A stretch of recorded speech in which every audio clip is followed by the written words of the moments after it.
Our job begins where most advisors stop. Saving money is great, but how do you spend it without risk in retirement? Welcome to Every Day is Saturday with Brad Gotto and Matt Stahl, partners and private wealth managers at Fiat Wealth Management.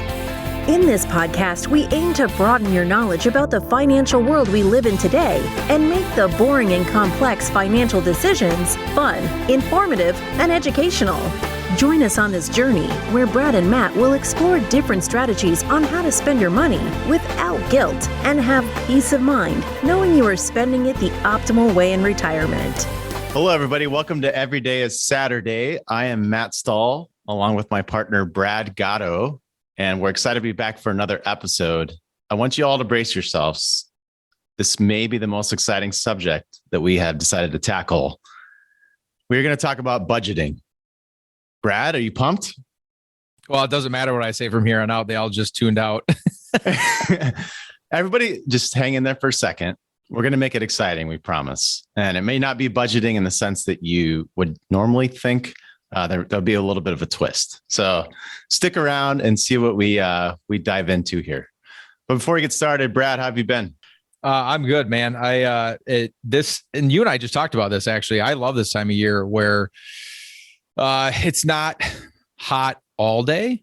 I like the fact that it gets hot midday, but we have some cooler mornings and evenings. And so enjoying that out on the porch in the mornings with my cup of coffee. Oh, it's the best, isn't it? I love 40 degrees something in the morning.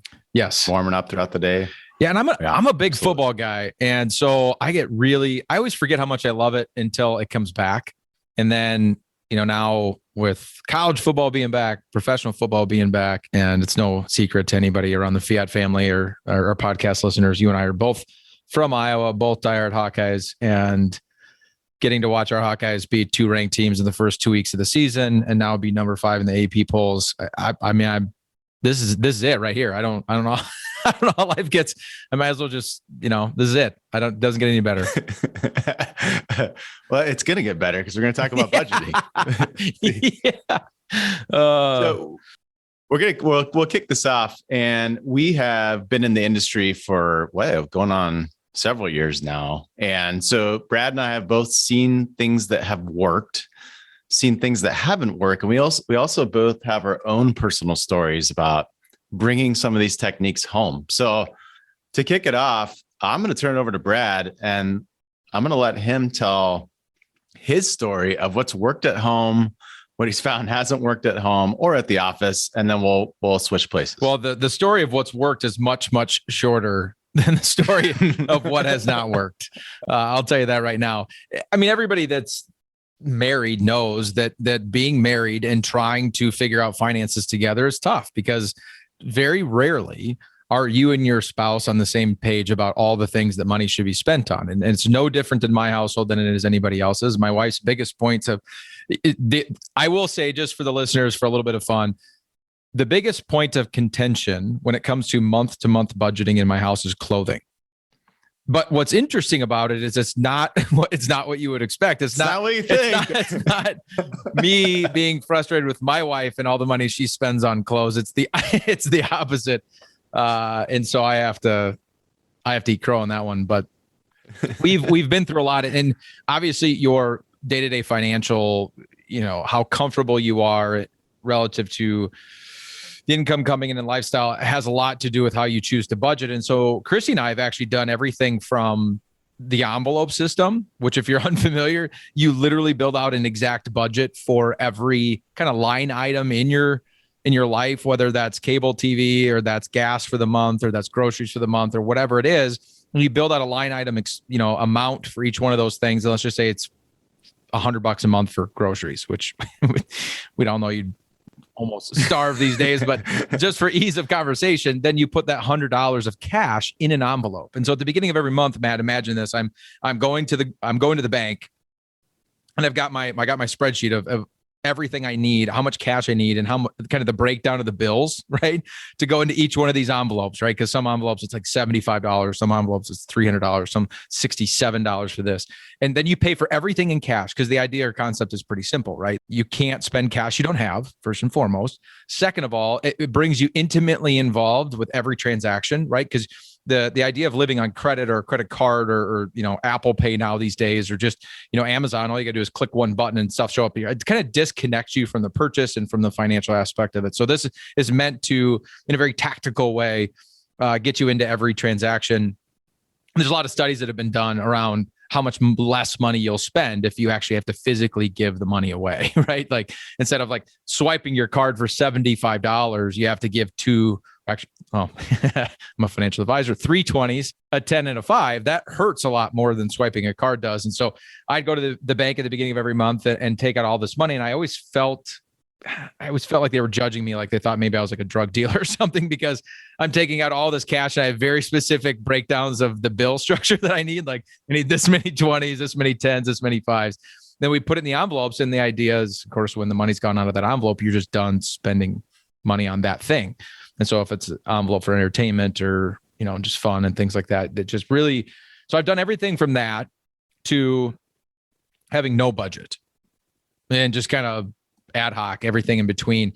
And certain things work for my wife and I that probably don't work for other people. But now we're at a point, Matt, where everything kind of runs through one joint account, and we live on credit cards that get paid off every month. And those allow us to kind of track everything and keep, tabs on what's going on, what's going out. But I will tell you, I don't regret doing the envelope system because it kind of brought us back to basics and helped us understand our spending habits. But I say this all the time in the office, Matt, there's no true freedom without boundaries. And in your budgeting, and we'll get to this more later, my wife, Christy, and I have found that to be more true than anything. So she kind of has her freedom to spend, a certain amount of money every month on whatever it is that she likes and she values. And so do I. And there's no judgment in that for us anymore. We don't nickel and dime everything that goes in and goes out. And so there's kind of family money for all intents and purposes. Then there's kind of her money. And then there's kind of my money. Everything's our money, but we like to have it in a way where we have some freedom to do the things that we want. I value different things than she does. So we've been all over the board, man. And some of it works and some of it doesn't. How about you and Katie? Yeah, similar experience where I've been in the unique position where, from go round number 1, when we broke off and started our own business, I've been running the budget at home and at the business at the same time. You'll often hear people talk about, someone who's in a position like a sales position where their spending patterns will match their income over time. I can tell from experience, that's a super easy pattern to fall into, especially for me. I guess maybe that's not the same for everybody, but I certainly found that. And very early on, this is going to take Brad and I back. What was this? 14 years ago when we put our budgeting system in place that we would share with clients. That's what it would have been. So there's still elements of that original budgeting system that you and I had shared with clients way back when. Just that most of it was to create peace of mind. So it was essentially taking any sort of paycheck that we would get and funneling it into one particular account and then paying ourselves from that account. So we're kind of creating a barricade between us and our money and creating some structure where when things were really good early on in the business years, we would still spend as though when things were just mediocre. So we didn't see that big fluctuation up and down. And that's one consistent pattern that we've seen stick around over time. I would actually say, if anything, I've become a little bit looser, which in our scenario is probably a healthy thing. Both of us value certain things more than others. Brad, as you know, I don't put much value in a vehicle. I have notoriously driven older vehicles, and some would argue on the verge of, being safe or not safe. But I, enjoy food a lot, and it's really important for me to know where that food comes from. So I feel like we need to give the listeners a little bit of context there, because that is funny. Because I would argue that in the 15, 16 years that I've known you, your favorite color for your car is rust. So my most recent vehicle, I love it. It's actually my dream car. So it's when I drove that car home to show Katie, my wife, she was very surprised to see that my dream car was a rusty old Land Cruiser. But you know what? It's a gem in the making, and I love it. So but for me, the food. So a big part of that has been our most effective conversations have started with what are our values personally, and then let's build the budget around that. And so there is creating some joint spending money together, and we set it at a specific amount, or we're paying ourselves. We do use credit cards to build up the miles, but the same sort of system. And then we will each have our own spending money to spend on things that we may not necessarily agree on. And we're not that far apart on that, but there are some things that I don't spend a lot of money on clothes. So Brad and I are not don't see eye to eye on that quite as much. So Ours and clothes, my two favorite things, right. And neither of which you value at all. But I'll spend what you would probably consider a little bit too much on a mountain bike and lunch. So there's so that values-based approach is really important. And I think it's the biggest thing that's missed for people is they don't build their budget with values first. And so if you're listening to this podcast and like, okay, they're talking a lot about budgeting and what do I actually take home from this? The first thing I would encourage you to take home is what Matt said, is build a values-based budget before you get into the financial aspect of it at all. Before you start adding up how much money's coming in, what's going out, figure out what you value. Because the biggest mistake I see people make, Matt, is they're not spending any money on the things that they value. Right. And they'll tell you they value, they'll say, oh, I really, really, really am. I'm a foodie. I love good food, all these things, but they're not spending any money on experiences around food or buying good food. Could be that they didn't grow up that way and maybe their spouse doesn't value it or whatever it may be. But I just see that absolutely. a lot. And that comes back to all of those discussions. They really come back to our core theme of the conversations we have found ourselves in, with prospects and clients, is teaching people how to spend their money and have peace of mind around that and know that they are doing that according to their own value system. And not surprisingly, it's something that we don't think about day to day, in our busy lives. So the one thing I do, transitioning from our personal journey to Brad, have you had the experience when you're sitting on an airplane? You sat on a lot more airplanes than I have, but so hopefully you're sitting on an airplane and you start talking to the person next to you, and it comes up, what do you do for a living? What do you do for work? Inevitably, I'll run into somebody, and when I would tell them what I do, they say, "Well, this is how much money I've put away. Do you think I can retire?" Has that happened to you? Yeah. And what's the first response that you say to them? I'll tell you what mine is. Well, I usually laugh and give them it depends. Well, of course, we'd have to have a lot more conversations. That's our answer to everything, though, right? Because it truly does. But the first question I'll ask them is, well, how much do you want to spend? And oftentimes, their response is, well, I don't know. I'm not sure.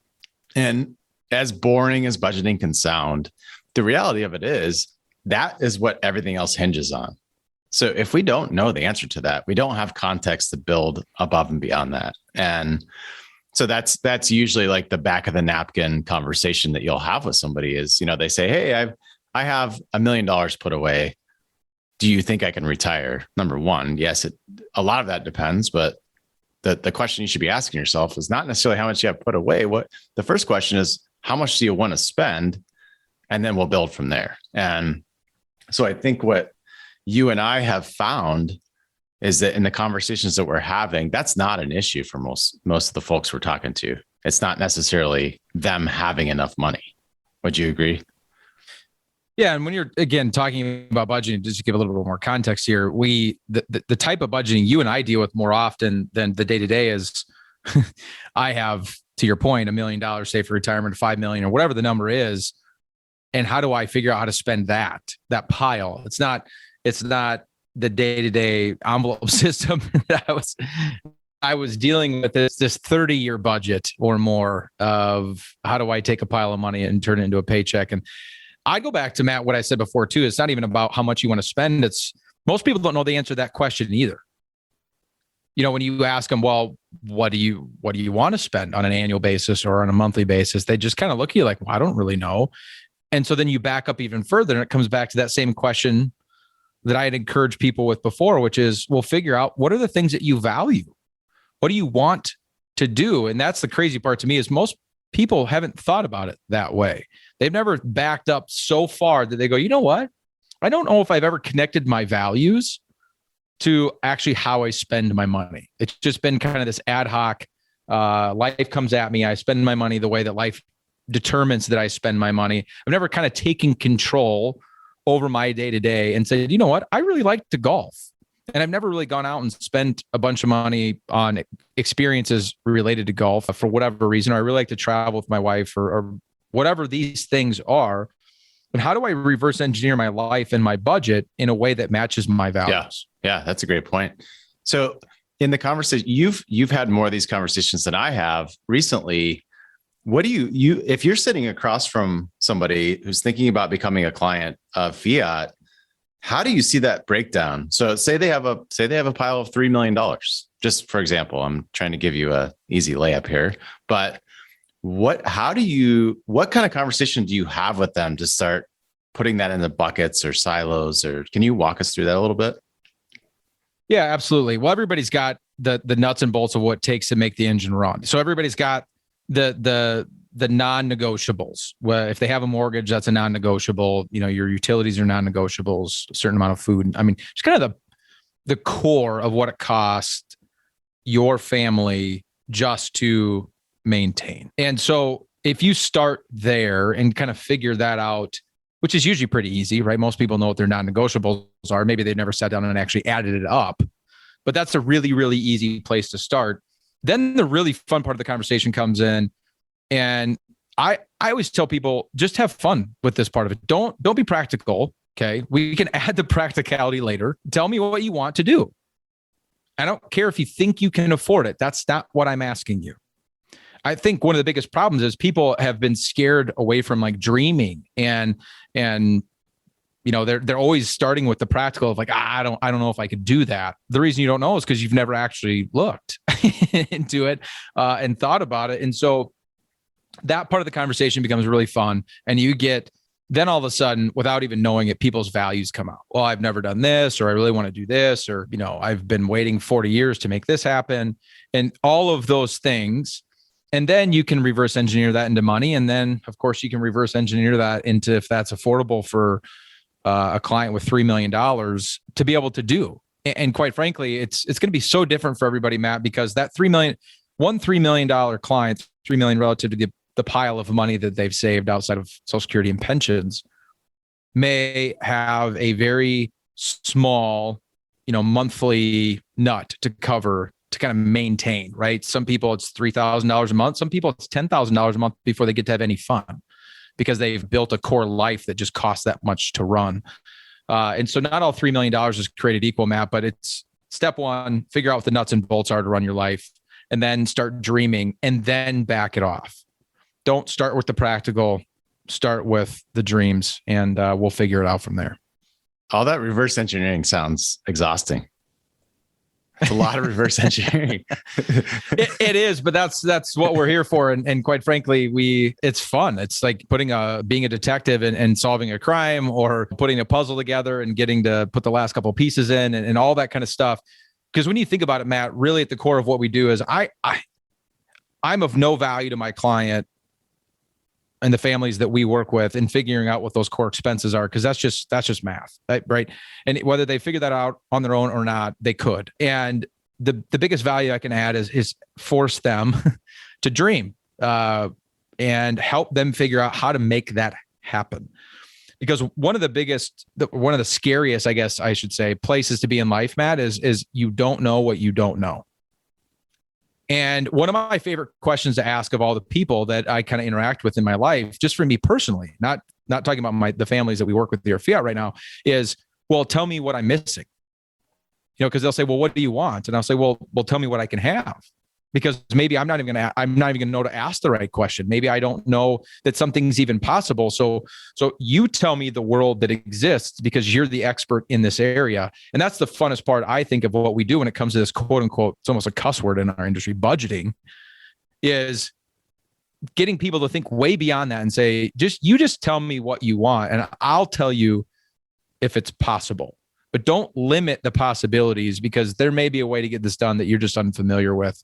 And that's where our job becomes really, really fun. Would you agree? So it seems that in my experience, in our experience, oftentimes when we have that conversation, it will evolve into, hey, we have this nest egg. A portion of that is going to be set aside for us to spend on ourselves based on our own value system. Oftentimes we find that not everybody, so we've had people tell us they want to bounce their last check, literally, like that, that's what they want. But oftentimes we'll have families say, well, we'd like to pass this on to our kids or our grandkids, so that's kind of the second category. And then that third category often ends up being, it's their church or a charity or a cause or something that they feel that they're going to make an impact outside of their family. Does that sound accurate? Am I missing anything there? No, I think that's practical advice number 2, if you will. Practical advice that we're trying to give to people in this podcast. Like the first thing, or number 1, is this idea of beginning with the end in mind and building a values-based budget. Kind of step number 2 to that isn't just looking at it from the perspective of what can I spend on myself, but do you want to leave a legacy? And do you want to give any of that away, whether that's to a family or to a nonprofit, and then build that next layer of that dream out? If you were to pass away today or in 30 years or whenever, what do you want there? What do you want that financial legacy to look like to your family, if at all? Because your point, some people want to bounce that last check to the undertaker. Other people really have this desire to leave something to their loved ones and to their family, which is awesome. And so building out in your mind, in an ideal world, what you want to have happen. When I talked to Matt earlier about this idea that a lot of people don't know what they don't know. And so this beginning with your dreams and let us try to figure out if that's affordable. I'd say even more so in the giving area, this is even more true, where people really don't understand efficient ways to be able to give money, or ways you can add leverage to giving money, or just efficient ways to structure your overall budget, if you will, your retirement budget, to be able to do both. Spend money and have fun on the things that you want in the lifestyle that you desire in retirement, but then also be able to leave some sort of lasting legacy to family, friends, loved ones, charities, churches, whatever it is that you may want. I think that's an even more underserved, misunderstood, I guess is a better way to put it, area of the budgeting world. All right. So in the experience in working with clients, we follow this system. We follow these steps of, starting with the dreams, and then we kind of take over and we drill into that and figure out how we're going to partition this out into different areas. What do you see? What's the biggest benefit that you've seen come out of that process when you're talking with clients? Yeah. And I said this earlier, man, I said we would circle back to it, and here we are. It's this whole concept of there is no true freedom in life, whether it's your day-to-day budgeting that you and I kind of were joking around about earlier, or this idea of retirement budgeting, or really anything else, but there is no true freedom in life without boundaries. And I think the most rewarding part of what we do is that moment you're sitting with a family and you can almost visualize the weight being lifted off their shoulders, because they feel this freedom that they've not felt before. Once you can dial in this quote unquote budget for them in retirement, and having them understand that, now that we have these boundaries set up, I figured out what my values are. I've got kind of my true north. We're pointing our money in the directions of the things that I value, whether that's, again, on my fun and lifestyle, or me giving that away for somebody else's fun and lifestyle, or charitable causes. That weight that is lifted and the freedom that they have inside of the fences that have been built is by far the most rewarding thing that we have. And that's true of you and I, who are still in our working years, and we're, whether you're a young married couple and having your first child, or you're retired and trying to figure out how to efficiently distribute your money back to yourself. This idea of budgeting, that is the most rewarding part of it. It's such a limiting thought process. People think of the word budget, Matt, and all they think of is this is such a, it's a constraint. It adds kind of pressure to your day to day. It's no fun. It adds all these boundaries, like I said before, that I just feel like are going to be negative to me, when in reality, what ends up happening is it gives you the freedom inside of the boundaries that you've set to never have to feel bad about. To your point, Matt, I love to spend, like you love to spend money on really good food. And if you've built a quote unquote budget for you and Katie that works inside of, you never have to feel bad about that because you've planned for it. And that as a practical matter to retirees, some of the funnest areas that I've seen it play out, Matt, are one, people taking vacations they didn't think they could afford because we worked that into the boundaries and they realized, gosh, I can't afford to do this. And even more so for me, selfishly, watching people be able to give wealth away. Because a lot of people don't give any of their wealth away while they're alive because they're so afraid that they don't have enough for themselves that it causes them to kind of hoard almost. When you build these boundaries and they realize, gosh, I guess I do have enough to do the things that I want to do. And there actually might be extra. And it gives them the freedom to actually start giving away to family members or kids or grandkids while they're still alive, or to charities, and watching the joy that brings. It's just so much fun. And so budgeting is probably, like we said before, one of the least fun topics when you just think of that as a word. But in reality, one of the most freeing things that anybody could do for themselves, whether they're in their working years and budgeting their day-to-day, or they're in retirement and trying to budget their life savings. I think mission accomplished. I think we made it fun. Well, that's yeah. I agree, but I'm a little bit biased. So we'll have to leave that up to the listeners to see if they agree with us. But at the end of the day, Matt, budgeting absolutely is vitally important to freedom. It sounds so counterintuitive. It sounds the opposite of what it probably feels like to most people, but so vitally important to feeling that lack of constraint in your planning and in your processes. So, yep. A quote that you and I both 100% agree on: no freedom without boundaries. That's right. Anything to add, Matt, before we wrap it up? I don't believe it. We mission accomplished. I think it's fun. It inspired me. So I hope the same for everyone else. As always, guys, thanks so much for listening to this episode of Every Day is Saturday. If you want to reach out to us here at Fiat, our website is going to provide you everything that you need to do just that. So you can find us at www.fiatwm.com. Please subscribe to the podcast if you have not done so already. We don't want you to miss an episode, even if it's an episode on budgeting. And we would love it if you would share it with your friends and your loved ones. As always, guys, I am Brad Gotto. I'm here with my partner, Matt Stahl, and we will see you all next Saturday. But Brad, we do not record the podcast on Saturday. Matt, maybe by episode 100, you'll figure this out. Every day is Saturday. Aha. Thank you for listening to Every Day is Saturday. Click the subscribe button below to be notified when new episodes become available. The information covered and posted represents the views and opinions of the guest and does not necessarily represent the views or opinions of Fiat Wealth Management or Foundation's investment advisors. The content has been made available for informational and educational purposes only. The content is not intended to be a substitute for professional investing advice. Always seek the advice of your financial advisor or other qualified financial service provider with any questions you may have regarding your investment planning.